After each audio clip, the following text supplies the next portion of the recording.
प्रथम स्कंद 10वां अध्याय।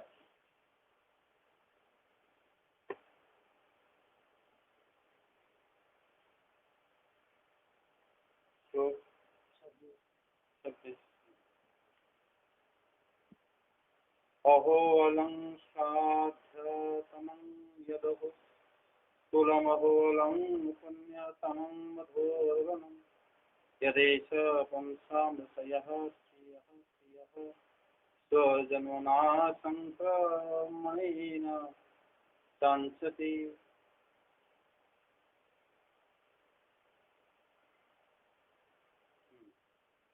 अहो यह यज्ञ परम प्रशंसनीय है, क्योंकि लक्ष्मीपति पुरुषोत्तम श्री कृष्ण ने जन्म ग्रहण करके इस वंश को सम्मानित किया है। वह पवित्र मधुवन ब्रजमंडल भी अत्यंत धन्य है, जिसे उन्होंने अपने शैशव एवं किशोरावस्था में घूम फिर कर सुशोभित किया है। मधुबन जो है वो पवित्र है, क्योंकि वहाँ पर भगवान ने अपना मतलब लीला सारे करे, भ्रमण आदि लीला, गोचरण लीला वहीं पर है भगवान के द्वारा। रासलीला भी मतलब वृंदावन में हुआ। मधुबन मतलब मथुरापुरी माना जाता है, और यमुना नदी किनारे मधुबन है। और यहाँ पर मधुबन शब्द से पूरा ब्रज को समझाया जाता है।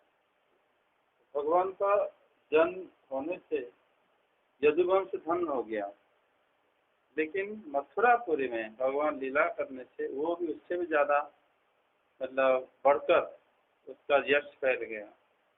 क्योंकि मथुरा नगरी में भगवान की, मथुरा नगर के अंतर्गत आता है वृंदावन, गोकुल, नंदगांव, बरसाना, जहाँ जहाँ श्री भगवान ने लीला करे थे।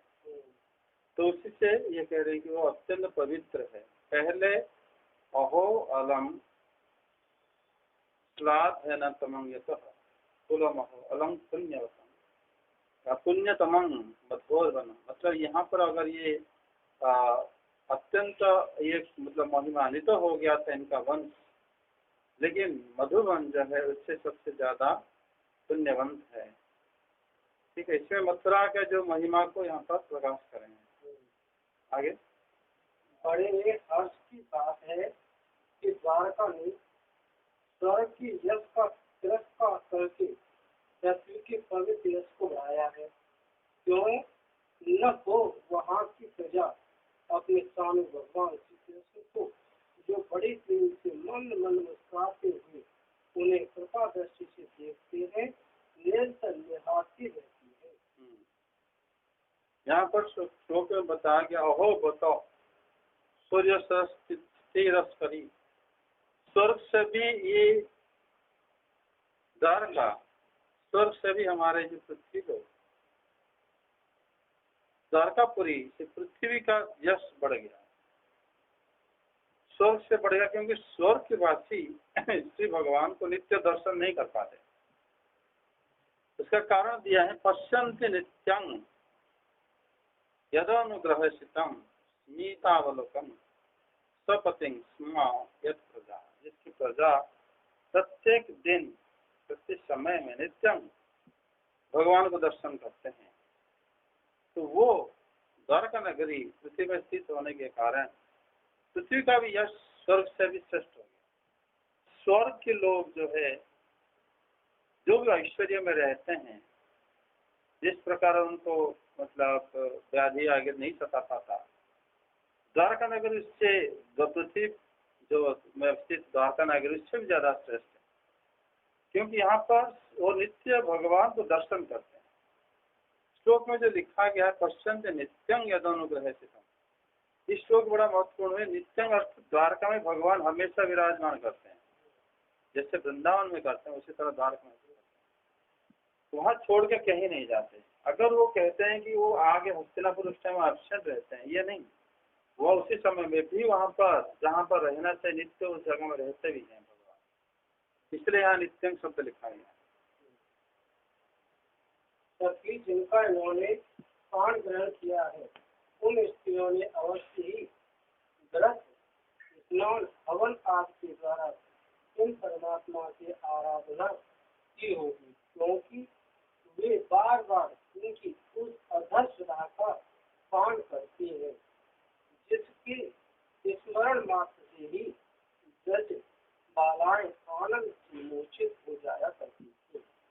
पर ब्रज की बालाओं की भक्ति की उत्कृष्टता वो कितने श्रेष्ठ है वो बताया गया है।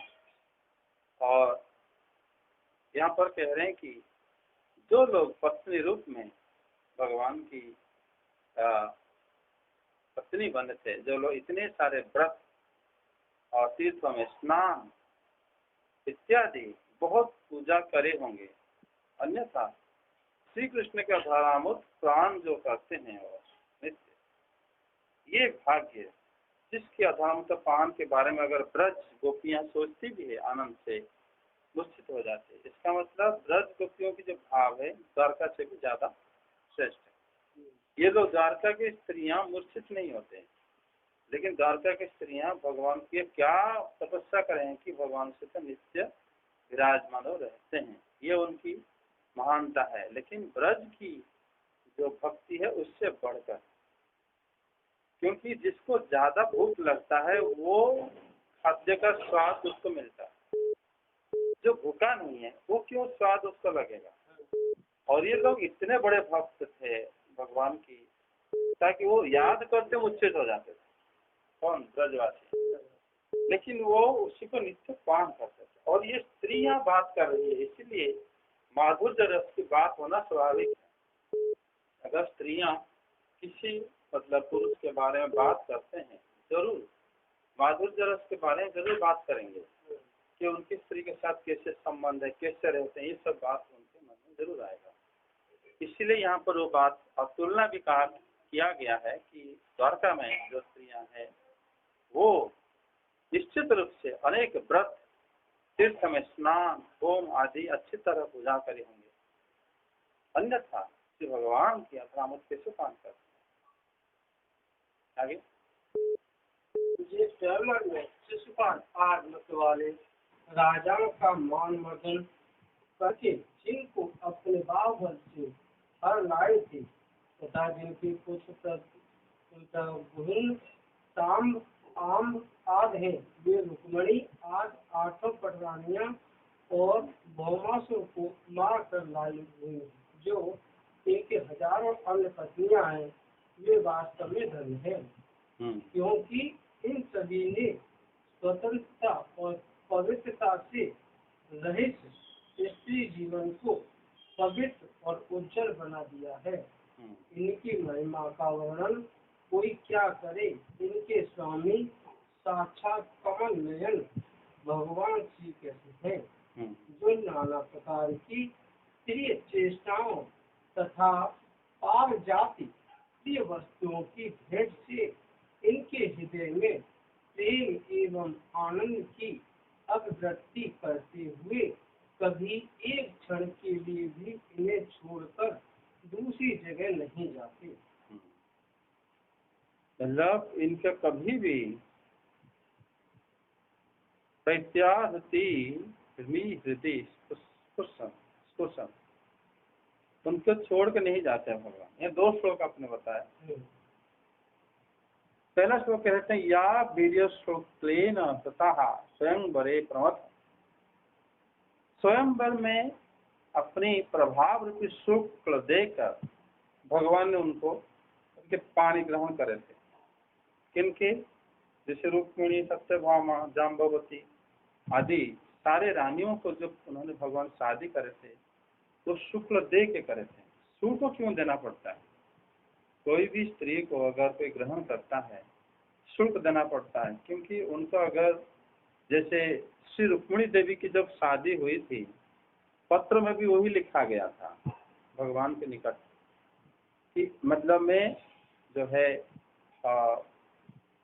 रुक्मिणी देवी लिखते हैं कि मैं जो है यही वाला शब्द लिखते, मतलब वीर शुल्का हूँ मैं, मतलब मैं क्षत्रिय कन्या हूँ और इसको जो वीर है वो उसको शुल्क देकर मुझे हासिल कर सकता है। अगर आप नहीं ले सकते तो शिशुपाल अगर कोई भी जो शुल्क देगा वो ले सकता है। तो श्री भगवान ने उनको वीर शुल्क जो शब्द लिखा गया है उसी में श्री भगवान उनकी भक्तों की मतलब फल स्वरूप उनका अपना प्रभाव देकर ले आए थे। पहली बात कि श्री भगवान उन लोगों से शादी करे क्यों? क्योंकि वो लोग, जैसे ऊपर वाले श्लोक में बताया गया है, तो भगवान को पति रूप में पाने के लिए जरूर बहुत सारे व्रत तप तीर्थ स्थान, मतलब में होम आदि बहुत अच्छी तरह करे होंगी, तभी तो श्री भगवान उनको मतलब पत्नी रूप में स्वीकार करे।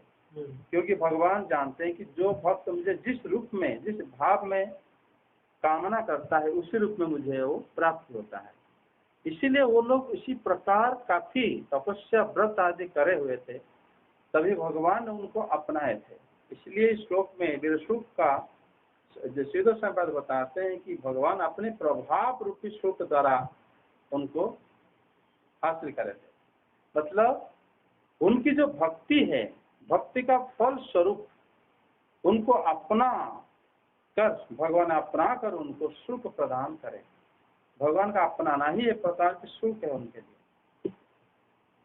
और फिर यहाँ पर उनके रानियों के बारे में लिखाने के लिए इस पहले श्लोक में प्रद्युम्न सांब सुतादय अपरा, ये जो उनका नाम जो लिखा गया है प्रद्युम्न सांब, इनका जो पुत्रों के नाम लिखा गया, उनकी माताओं से जब भगवान शादी करे, इसका अर्थ क्या है? इसका अर्थ कि उनके जो पुत्र इतने प्रभावशाली है कि उनकी माता को भगवान ने जब शादी करे थे, उनको सिर्फ शादी नहीं करे थे, उनको उसी तरह प्रभावशाली पुत्र भी प्रदान करे थे। जो पुत्र है, जैसे सांब हो गया और गद हो गया और प्रद्युम्न हो गए, हाँ, ये सब जो पुत्र होते बहुत प्रभावशाली है। तो भगवान ने जब उनको शुल्क दे के अपने प्रभाव, अपनी भक्ति के कारण उनको शादी करे, खाली शादी नहीं करे, उनको उतना मतलब इस प्रकार प्रसाद भी दिए। मतलब इतने जो पुत्र थे उनके, हर एक पत्नियों से 10-10 पुत्र दिए थे पत्नी को, और एक एक कन्या दिए थे भगवान ने, ताकि वो भी इतना अरे गरे नहीं थे, सब बहुत विशेष प्रभावशाली थे वो लोग। हाँ, तो इसीलिए उनके पुत्रों के नाम के हिसाब से उनकी माताओं के नाम लिखा गया। मतलब भगवान ने उनको पत्नी को शादी करने के बाद भी उनको इस प्रकार प्रदान करे थे। हाँ, और इसमें उनको जो शादी भगवान इसलिए करे थे क्योंकि वो लोग इसी प्रकार मतलब भक्ति भगवान को करे थे। भगवान इसी भक्ति का जो मोल है वो वीर श्लोक द्वारा चुकता करे थे, मतलब उनको इसीलिए उनको शादी करे थे। सेकंड श्लोक में जो बताया गया है कि जो 16,100 रानियों से जब भगवान शादी करे थे भौमास्त्र को बद्ध करने के बाद, वो स्त्रियां जो है स्वतंत्र आदि से रहित थे, पवित्रता से रहित थे, केवल स्त्रीत्व को ही अपना पवित्र सुंदर बना लिया था। मतलब वो लोग पवित्र नहीं थे, क्योंकि वो लोग जो है ये बंदी करके उनको रखा था काफी दिनों से। कौन? जरासंध, नहीं भौमासुर। और श्री हरि जब उनको मतलब भौमासुर को उद्धार करे, तब ये सारे राजकुमारी उनको पति रूप में वर्ण करे थे, जबकि पवित्र नहीं थे। और वो लोग क्या थे? ना उनका स्वतंत्र थे, वो पराधीन होकर थे। फिर भी उनका एक कामना लेकिन था, वो ये मानते थे कि हम भगवान की पत्नी बनेंगे, उनको पति रूप में चाहने लगे। उसी भाव के कारण वो बिना पवित्र के केवल अपनी स्त्रीत्व को अपना लिए थे। वो लोगों ने इस प्रकार अपने लिए थे कि हम भगवान की पत्नी बनेंगे और उनको इस प्रकार सेवा करेंगे। उसी भाव को भगवान उनको ग्रहण करके फिर सबको पत्नी बनाए थे। भगवान ने बनाकर उनको भगवान इस प्रकार संतुष्ट उनके ऊपर हो गए थे कि हमेशा उनके साथ रहते थे, कभी उनको त्याग करके नहीं जाते थे। आगे हस्तनापुर की स्त्रियां इस प्रकार बातचीत कर ही रही थी कि भगवान श्री कृष्ण मंद मुस्कान और 3 फूट चितवन से उनका अभिनय करते हुए वहां से विदा हो गए। हाँ, भगवान निरीक्षणे नाभिनंदन स्मितेन ययो हरि। पहले उन्होंने स्मितेन अलग शब्द है कि मुस्कान दिए, और निरीक्षण अभिनंदन भी करे। भगवान अभिनंदन इसलिए करे क्योंकि वो लोग जिस भाव में जो भगवान के लीला गान करे, भगवान वो सारे लीलाओं को अनुमोदन करे कि उनका जो बुद्धि है, उनके जो जिस सोच में वो लोग कर रहे हो सारा सही करें। फिर भगवान मुस्कान करे क्यों उनके पर, स्मित हास्य क्यों करे? इसलिए करे क्योंकि उनको लास्ट जो अभी अभी जो ऊपर वाला श्लोक में एक जगह में उनका जिस प्रकार उन्होंने बताया उसी को सुनकर भगवान ने स्मित हास्य करे थे। वो ये बात था कि श्री भगवान जो उन्होंने बताए थे कि श्री भगवान वो भवन से कभी भी बाहर नहीं निकलते थे और हमेशा क्या करते थे ना, वो लोग परिजन आदि उपहारों के प्रदान आदि द्वारा आनंदमय बनाते भगवान इन सबों के भवन से कभी बाहर नहीं निकलते। मतलब ऐसे लगता था कि श्री भगवान उनके बस में पड़ गए, उनकी पत्नियों के। इसी बात को लेकर श्री भगवान ने हंसे थे कि वास्तव में ये तो उनकी उसी भाव को नहीं जान पाए थे और बाकी सारे भाव को भगवान ने अभिनंदन करे थे। अजात शत्रु युधिष्ठिर ने भगवान श्री कृष्ण की रक्षा के लिए हाथी, घोड़े, रथ, पैदल सेना उनके साथ कर दी। उन्हें इसलिए बस यह शंका हो आई कि कहीं रास्ते में शत्रु इन पर आक्रमण न करे। यहाँ पर जो युधिष्ठिर महाराज का जिस प्रकार शंका आए थे, संकित स्नेह प्रायम कहा, यहाँ पर स्पष्ट लिखा गया स्नेह के कारण उनको शंका लगा। जैसे यशोदा माता, जैसे जब केशी दैत्य आक्रमण करा था तो जब यशोदा माता डर गई थी और फिर नंद बाबा को बोले थे कि हे गोपेंद्र, आप ये बालक को लेके घर के अंदर रख दो, क्योंकि केशी दैत्य जो आ रहा है मतलब कंपन करके मुझे बहुत घबराहट हो रही है। तो श्री कृष्ण को बालक समझकर उनको घर के अंदर मतलब जो बंद करने के लिए उनकी पतिदेव को अनुरोध कर रही थी। इसका अर्थ यह है स्नेह के कारण। जैसे जब भगवान रुक्मिणी देवी को स्वयंवर में अकेले चले गए थे, जब बलराम जी को पता चला, वो भी इस प्रकार मतलब चिंतित हो पड़े थे, कृष्ण अकेला क्या करेगा अगर वहां पर कोई आक्रमण करे तो। मतलब अपने स्नेह, जबकि भगवान है वो कर सकते हैं, फिर भी अपने स्नेह के कारण वो मतलब वत्सल रस कहा जाता है, उसी रस से संबंधित होने के कारण उनके मन में भाव आता है। ये भाव भगवान को आनंद भी करता है। इसलिए युधिष्ठिर महाराज जो है कि जो भाव था कि भगवान को कोई आक्रमण ना कर दे तो सैनिक आदि उनके साथ बहुत शत्रुघ्न सेना को भेजे थे, ये वात्सल्य रस के कारण भेजे। आगे सुदृढ़ प्रेम के कारण पूर्ववर्ती पांडव भगवान के साथ बहुत दूर तक चले गए। वे लोग उस समय भावी ग्रह से व्याकुल हो रहे थे। भगवान श्री कृष्ण ने उन्हें बहुत आग्रह करके विदा किया और साथ कि उद्धव आदि श्रेणी मित्रों के साथ द्वारका की यात्रा की। मतलब अपनी नगरी द्वारका को यात्रा, मतलब द्वारका यहाँ पर बताया गया है कि स्व नगरी प्रिय ही, मतलब हस्तिनापुर उनका स्व नगरी में नहीं आता भगवान, द्वारका नगरी उनका अपना नगरी है। और यहाँ पर ये बताया गया है कि अथा दुरागता छोरी दुरागतान छोरी कौरवान बिहरान पुराण। फिर उसके बाद बताया गया स्निग्धा सिग्धान प्राय स्वनगरी प्रिय, मतलब अपनी नगरी द्वारका को चले। मतलब द्वारका जो है श्री भगवान का नित्य अपना नगरी है और वहां पर नित्य विराजमान करते हैं। हस्तिनापुर अपने नित्य नगर जगह में नहीं आता भगवान के, वो भक्तों को आनंद करने के लिए कभी कभी प्रकट आते हैं फिर। लेकिन द्वारका जो है यहाँ पर द्वारका का अपना नगरी कहा गया है, अपनी स्व नगरी को भगवान प्रस्थान हुए। फिर सौरभ जी, वे कुरजागल, पांचाल और सूरसेन, यमुना के तटवर्ती प्रदेश, ब्रह्मवर्त, कुरुक्षेत्र, मत्स्य, सारस्वत और मरुधन देश को पार करके स्ववीर और आभीर देश के पश्चिम आनट देश में आए। उस समय अधिक चलने के कारण भगवान के रथ के घोड़े कुछ थक से गए थे। भगवान के रथ के जो घोड़े थक गए, क्योंकि मतलब उसी दिन भगवान पहुंच गए थे द्वारका, सुबह निकले तो शाम में पहुंच गए। और फिर रास्ते में ये जो जितने सारे नगरी आया था, वहाँ की जितने भी सारे मतलब प्रजा वास करते हैं, वो लोग भी श्री भगवान को पूजा अर्चना भी रास्ते में करते हुए भगवान गए। तो सुबह निकले हस्तिनापुर से, शाम को वहाँ पहुँच गए थे।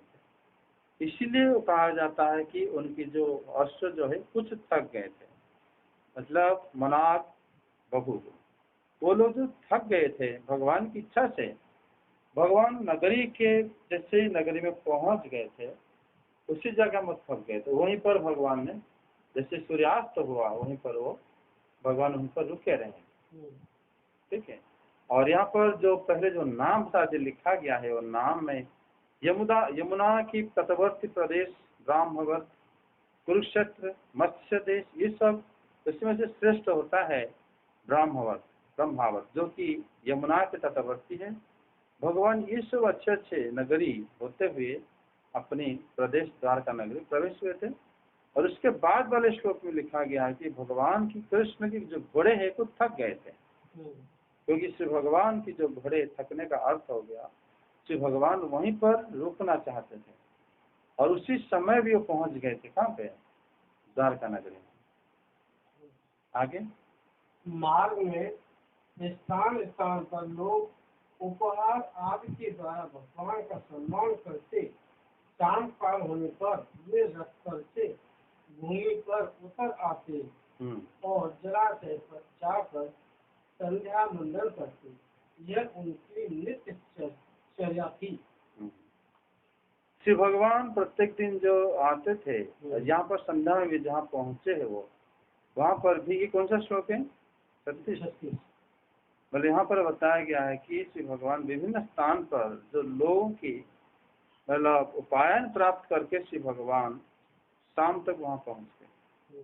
लेकिन ये श्लोक आप जैसे पढ़ रहे, जैसे लग रहा है कि रास्ते में वो कई रास्ते बिता के आए हैं, लेकिन इससे नहीं लिखा गया यहाँ पे। तत्र तय हरि प्रत्युदरतार हण, वो उपहार को प्राप्त करते हुए रास्ते में, तभी तो थोड़ा विलम्ब हुआ और अश्व थक गए थे, और वो ग्रहण करते हुए भगवान शाम को पहुंच गए थे दर्शन। ठीक है।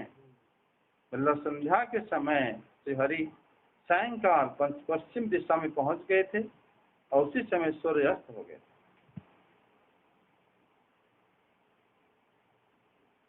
कल से अभी 2-3 दिन बंद रहेगा भागवत।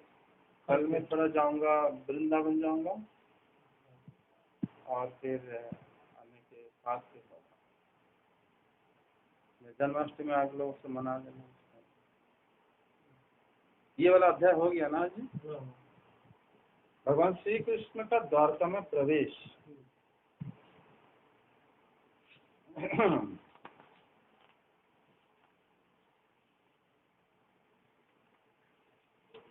अभी शुरू करेंगे इसको, 10 श्लोक शुरू कर दीजिए।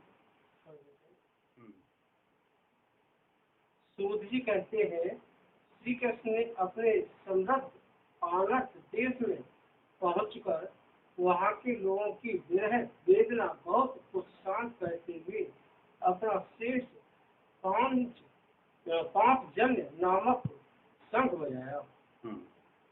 मतलब यहाँ पर अनर्थ मतलब द्वारका नगरी, अनर्थ देश मतलब द्वारका नगरी में प्रवेश करके भगवान ने क्या करे, अपनी बांधवों को प्रेम प्रदर्शित करने के लिए तो क्या करे, जिस लोग उत्सव मना रहे थे उसी समय, मतलब भगवान आने से पहले भगवान वहाँ प्रवेश करके लोगों को विषाद को शांत करते हुए उन्होंने 5 जन्य नाम का शंख भगवान जो है बजाए थे।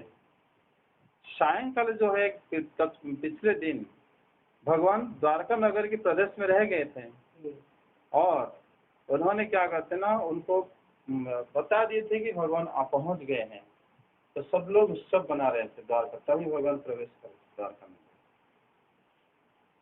फिर भगवान ने भगवान के होठों की लाली से लाल हुआ वह श्वेत वर्ण का शंख बढ़ते समय उनके कर कमलों में ऐसा शोभायमान हुआ जैसे लाल रंग के कमलों पर बैठकर कोई राजहंस उच्च स्वर से मधुर गान कर रहा हो। मतलब यहाँ पर जैसे ये बताया कि सुशोभित हुआ था, जैसे लाल रंग के कमल के ऊपर कोई श्वेत राजहंस बैठा हो।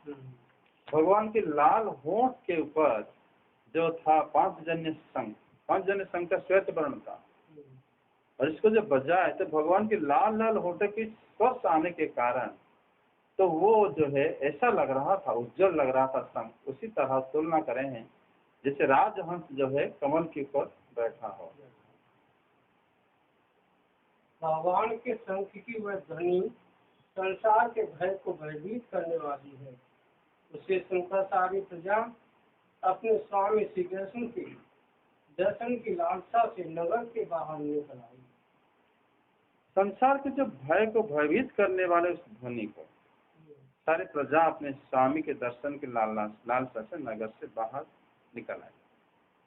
देखो यहाँ पर बताया गया है कि जो जगत की भय को जो भयभीत कर देने वाला है, भगवान की जो शंख की ध्वनि सुनकर सारी प्रजाएं जो है भगवान के दर्शन करके लालसा से बाहर आ गए। अगर तमु पस्तुत्य निनदम जगत भय भयावह, जगत को भयभीत करने वाला, संसार के भय को भयभीत करने वाला ध्वनि। द्वारका नगरी श्री भगवान के अपने धाम है, तो वहां पर संसार के भय को भयभीत करने के लिए शंख भगवान ने क्यों फूंके थे? वास्तव में श्री भगवान जब द्वारका नगरी के अंदर पहुंचने से पहले फूंके थे पांचजन्य शंख, क्योंकि यहाँ पर पिछले श्लोक में जैसे बताया गया है कि भगवान जब द्वारका नगरी प्रवेश करने से पहले, जिससे पहले रुक गए थे, उसके बाद उन्होंने प्रवेश किया। शीतल संपत ये भी यहाँ तक भी कह रहे हैं कि सायंकाल की बेला में भी भगवान जो है कृष्ण जो द्वारका नगर के प्रदेश लोगों को विषाद को शांत करने के लिए भी पांचजन्य शंख बजाए थे। पिछले दिन संध्या के समय में भी बजा दिए थे ताकि लोगों को वैसे विषाद शांत हो जाए। और वहां पर यह इसी श्लोक में कहा गया है कि संसार के भय को जो शांत करता है, हर लेता है, संसार के भय को भयभीत करने वाला वो ध्वनि, संसार को जो भय है वो चला जाता है। संसार के भय भयभीत होता अर्थ होता है संसार के जो भय है वो भय करके चला जाता है। तो वो भगवान जो ध्वनि करे थे, द्वारका नगर के वासी को तो कोई संसार के भय था ही नहीं। संसार के भय जो है द्वारका नगर के बाहर के वासियों को जरूर था। उसी लोगों को उन्होंने भगवान शांति प्रदान करने के लिए कि उनके जो संसारिक भय ना रहे, उनके लिए पांचजन्य शंख फूंकते थे। और द्वारका वासियों को तो बहुत आनंदित करते थे, क्योंकि द्वारका वासी जैसे सुने, जैसे श्लोक में सेकेंड आधे में बताया गया है, प्रत्युदयु प्रजा सर्वा भक्त दर्शन लालसा। यहाँ पर नहीं लिखा गया कि प्रजा डर के मारे आए थे। पहले आधे में बताया गया है कि ये जगत की भय को हरने वाला भगवान के शंख सुनकर प्रजा भगवान के दर्शन लालसा से आए थे। मतलब वो जो संसार के भय जो है द्वारका नगर वासियों के लिए जरूरत नहीं थी, क्योंकि वो तो वैसे मुक्त है, भगवान हमेशा वहां रहते हैं। ये द्वारका नगर वासी की आसपास वासी को, पड़ोस मतलब जितना भी एरिया है बाहर के लोगों को, मतलब संसार के भय हटाने के लिए भगवान ने उनको शंख ध्वनि सुनाए थे। आगे भगवान श्री कृष्ण आत्मा नाम है, वे अपने आत्म लाभ से ही सदा सर्वदा पूर्ण काम है। फिर भी जैसे लोग बड़े आदर से भगवान सूर्य को भी दीपदान करते हैं, वैसे ही अनेक प्रकार की बेहतर से प्रजा ने श्री कृष्ण का स्वागत किया। मतलब श्री भगवान तो आत्माराम है, मतलब पूर्ण काम है, लेकिन प्रजाओं के उपहार भगवान उसी तरह ग्रहण किया जिस तरह सूर्य को दिया दिखाना। सूर्य को दिया में पूजा किया जाता है। दिया जो है वो तो अंधकार को दूर करने के लिए, वो इतना प्रकाश, उसको दिया दिखाने का मतलब, लेकिन वो आदर होता है, भक्ति होता है। भगवान श्री कृष्ण जो है वो भेंट को बड़ी आनंद से स्वीकार करते थे, क्योंकि उनकी सारे जो भक्त है बड़ी प्रेम से उनको देते थे। और इसी से यहाँ पर ये बात बताया गया है कि भगवान जो है आत्माराम होकर भी उनके सारे जो प्रजावासी बड़ी खुशी से और अपनी मतलब भगवान को क्या करते थे ना, जैसे बालक स्तुति करता है उसी तरह प्रजा प्रसन्नता पूर्वक गदगद वाणी से भगवान की स्तुति भी करे और भेंट भी प्रदान करे। सबके मुख कमल प्रेम से खिल उठे, वे हर्ष गदगद वाणी से सबके स्वर्ग और संरक्षक भगवान श्री कृष्ण की ठीक वैसी ही स्तुति करने लगे जैसे बालक अपने पिता से अपनी तोतली बोली में बात करते हैं। मतलब भगवान को जब स्तुति करे तो भगवान उसको भी सुने। तो उसी प्रकार यहाँ पर तुलना किया गया, जैसे एक छोटा बालक जैसे तोतली बोली से अपने पिता माता को प्रसन्न कर देता है, उसी प्रकार वो भगवान को प्रसन्न करेगा। उनका स्तुति अभी स्टार्ट है ना ये। हाँ, अभी इतना रहने दो, छठा श्लोक और नेक्स्ट में करेंगे।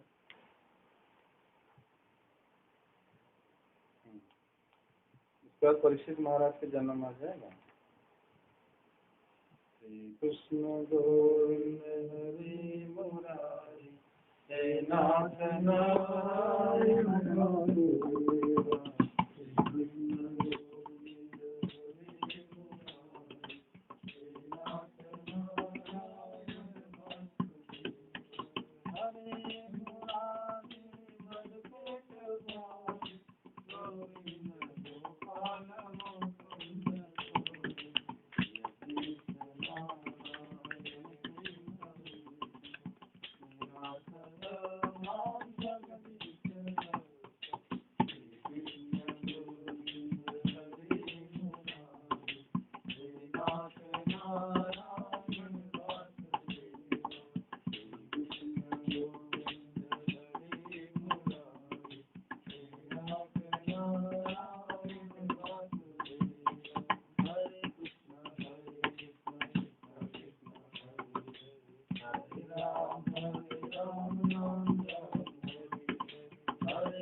भाव